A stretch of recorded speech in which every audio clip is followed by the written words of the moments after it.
एक बहू ऐसी भी। माँ जी, ये 6,000 रुपये आप अपने पास रखिए। यह बोलते हुए मीना ने सास को 6,000 रुपये दिए और मीना अपने ऑफिस के लिए निकल गई।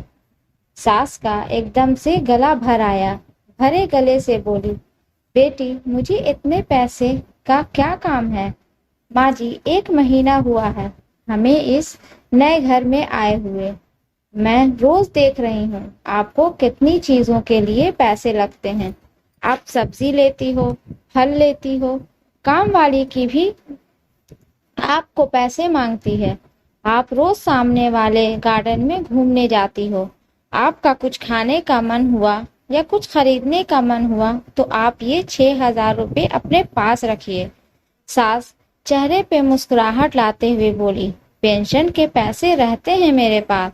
इस पर मीना बोली, माँ जी, आप गार्डन में जाती हो, वहाँ आप फ्रेंड्स बनाएं, कभी मन हुआ तो पिक्चर देखने जाएं, पार्टी दो पार्टी करो, अपनी जिंदगी खुलकर जियो। माँ जी, उन्होंने मुझे बताया कि आपने बहुत मुश्किलें उठाए हुए हैं, इस घर को संभाला है। बड़े भैया अपने घर में खुश हैं, दीदी अपने ससुराल में खुश हैं, हम भी खुश हैं।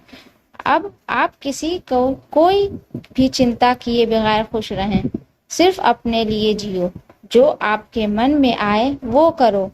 मैं जानती हूँ आपने अपनी कितनी मुश्किलें उठाई हैं इस परिवार को संभालने के लिए। इस घर को बनाने में भी आपकी कई इच्छाओं का गला घोटा गया। बस जो हुआ सो हुआ, अब आप सिर्फ और सिर्फ खुद के लिए जियो। बेटी, इतनी छोटी उम्र में इतनी बड़ी बातें कहाँ से सीखी तूने? माँ जी, जब मैं 13 साल की थी तब एक दिन मेरी दादी बुआ के यहाँ जा रही थी।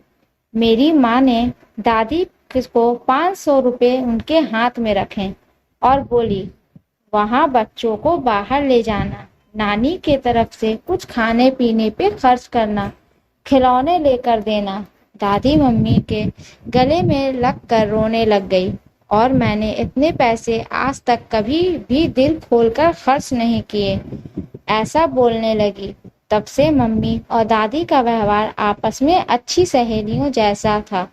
माँ जी, मुझे ये भी पता लगा है कि इस परिवार को संभालने के लिए आपको अपनी जॉब भी छोड़नी पड़ी।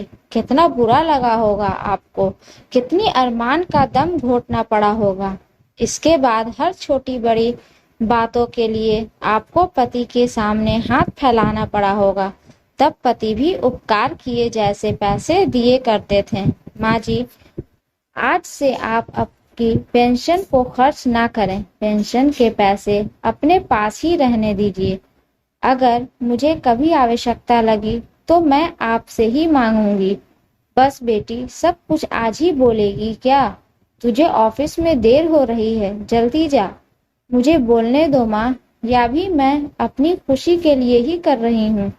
मेरी माँ हमेशा कहती है कि 12 से 14 घंटे घर में काम करने वाली महिला को कोई समझता ही नहीं है, लेकिन तुम अपने सास की मेहनत को ध्यान में रखना।